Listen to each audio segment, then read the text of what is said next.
Hey there! How you doing, everybody? Got a little gravel in my throat still from COVID.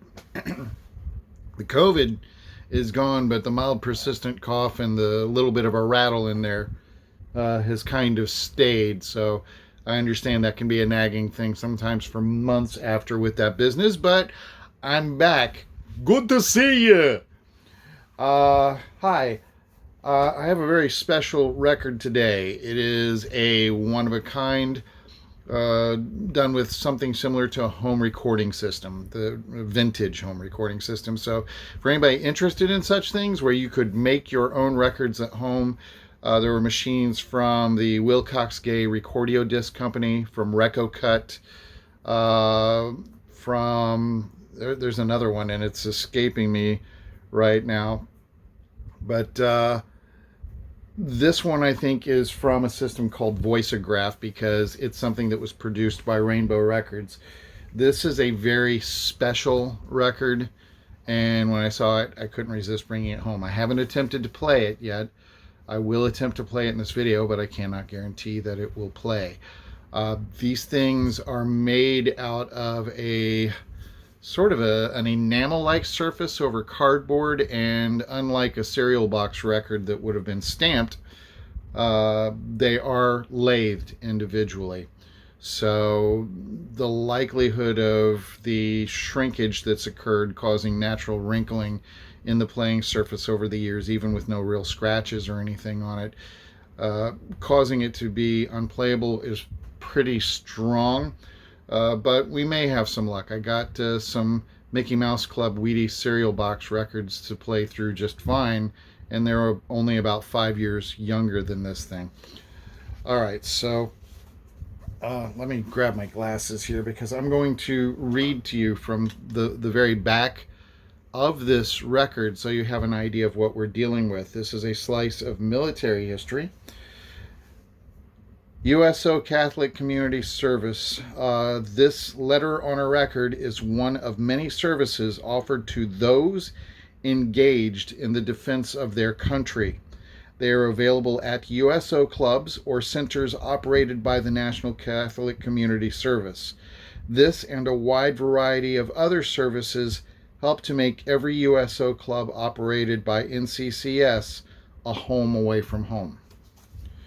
So this is a letter from an active duty soldier who was stationed at Camp Shelby, Mississippi in 1943 and was mailed to someone in New York. I cannot see who that was because the party that they mailed to, it did not get there. It was returned to sender effective November 23rd, 1943.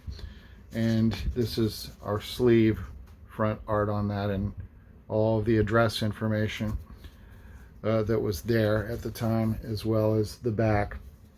The disc itself is sort of a picture disc, flexi, and what tells me it's probably Voiceograph System. Two clues. One, this was put together by Rainbow Records, RAINBO, who are still around and have done a lot of unique programs like this. And they have used RecoCut systems, and it's got the 3 additional holes there that you can see, which were designed to grip the record so that it doesn't slide against the turntable, leaving the turntable spinning loosely under it during the lathing process, because the arm coming down on it to cut it would have been very heavy and could have dragged back on it. I do not know if this will play, but we will attempt to play it, and then I'll follow up at the end with more information about the author of this record, if it's something that's appropriate for me to put on the channel. And believe me, if I'm doing this, it's for a matter of history and preservation, and maybe it will reach somebody who could be a descendant or a family member of this person, and I'll have a little bit more information about the person at the end, because I decided, I'd like to know more about it, and so I took the liberty of using what information was on there to try to track down information online. For that purpose, I thought I might be able to return this to a family member or something like that. So I'm going to dig out the little phonograph, my Elder GE, because that will be probably the best option for attempting to play this, and set up to record it, and we'll be back after. Looks like I got a job, so I'll be coming back this evening to transfer that record or check it out at least. But I wanted to give a little bit of follow-up information for anyone who's curious. That little 6.5, 7-inch record, the mailer on it in 1943, a 5-cent stamp mailed that. So that's pretty amazing. If anybody's interested in the Reco Cut systems and other like systems and wants to see one in action, check out Max Stevens' channel at I Buy Old Records. He's in Argentina now, but he's been making custom 78s with incredible fidelity that are, it's a lot of fun to watch and see what he does. The guy's an absolute magician at all this stuff and has a lot more information on it. I hope you got out of it than I did. You at least are probably doing something by now. I wound up back into the infantry again, as you probably know by the last few letters you've had from me. I hope you're getting along all right. Don't forget to come back. We've got quite a bit to do once this thing is over with. Well, at the present time, I'm back from maneuvers again. I wrote that we were out. We got called back for a few odd reasons. We're changing personnel in camp. I was given 2 passes, as a matter of fact. 1 weekend pass and 1 3-day pass, but I couldn't get the 2 together, so I didn't get a chance to get home. Right now I'm over here in New Orleans. Came down here Monday. That's today. Expect to stay for 1 or 2 days and go back. I've got to get back by Thursday. It's pretty hot down here. Not too much to do. I was out swimming down a Lake Pontchartrain this afternoon. The water there is just about as hot as the air on the outside, so it really doesn't make much difference. I got a couple of your letters the other day, but it takes quite a while for mail to travel around. I think that there's about 2 or 3 letters of mine on the way, and probably a few of yours on the way over here. I'm glad to hear that you're getting along all right. At least for my part, I'm doing the same thing. Boy, this record business is pretty rough. You run out of words, and the doggone thing keeps moving along, and you don't have anything to say fast enough. Mother had a heart attack. It wasn't really too serious. I did manage, however, to have a fairly decent time. I expect another furlough around August. Seems to be kind of soon again, but it really is. The emergency furlough actually should not count as a furlough time. I should get another one. I should have had one by now, but things are moving along pretty regularly back at the post, so I'm lucky enough to get one in August. Did go out, as you know. I went up to Nuevo. I don't know how I squeezed it in, but I got one good day of wishing it, just to get away from the idea of army life and whatnot. I went back. It seemed just like old civilian days. I snapped all out of it again, and back my uniform and back home again. Once I get back, I imagine that I'll be able to get a few more days of West home time. Incidentally, before I do leave, I think I'll have my wife come down here. My wife, your sister, come down here before I come home for a couple of weeks and just see what the South is like. I've been writing her that it's pretty warm down here. She keeps writing me back that it's warm up home. But if she comes down here, she'll stop writing about the heat back home, because I know it's nothing like this. She'll go back with me, I guess, and have her stay home, because there's no sense of having down here. We're spending most of our time out in the field feeding chiggers, ticks, and whatnot. They have a pretty rapid schedule for us now. They expect us to stay out most of the time. There's a little competition between us and the other division that's back in camp, trying to find out who stays out in the field longer. As far as I'm concerned, why the other outfit can stay out longer. I don't care about winning that contest. Well, Ernie, I don't think I have very much more to say. The voice you heard today was Tech 4 Bruno P. Runkle.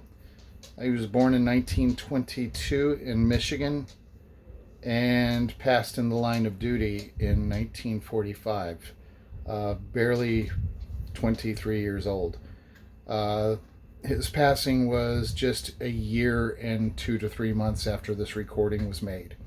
So he wasn't in service for very long, but in action, he earned the Gold Star, the Purple Heart, and he had other awards for, numerous things.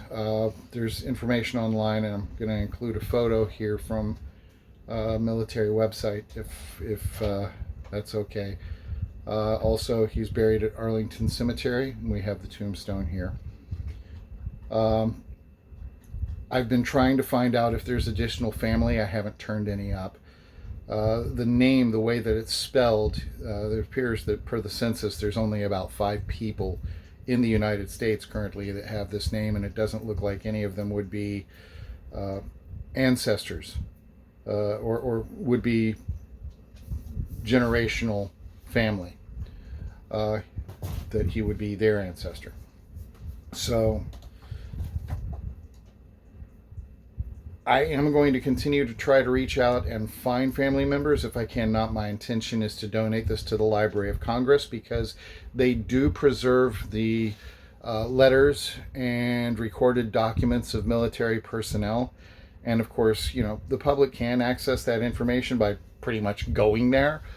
But I'd like to see a program available where recordings like this that are easily damaged just with age could be better meticulously preserved and maybe made available online for access by the public, to help to preserve, for the greater good, the legacy of these soldiers. So I have an idea that I'd like to propose to the Library of Congress on doing this, that would make it so that with very little technology, these recordings could probably be extraordinarily well preserved, comparative to the state that they may be in today. And I'd like to reach out to somebody to do that. It would actually require one piece of equipment that the Library of Congress was responsible for distributing in the 1970s, maybe in the 60s. I'm not sure how long the program was around. And a desktop and a couple of pieces of software, and really not a lot more. But many of these records that might not ordinarily play at all may be easily recorded with what I have in mind and made to sound better than they did originally. So hopefully I can reach somebody about that. I'd love to be a part of such a program if possible. Anyway, that's it for Weird Spins, and thank you for taking the time to hang out with me today for a few moments and check out this really interesting artifact of our history. And I'm sorry that it ended on kind of a sad note. We never like to hear of heroes dying young, but unfortunately that's where it led in this situation. And perhaps in a way it may serve as an inspiration for me to do something greater. Maybe it was educational, maybe it was inspirational for you. I don't know, but I'm grateful to you for being here. See you real soon.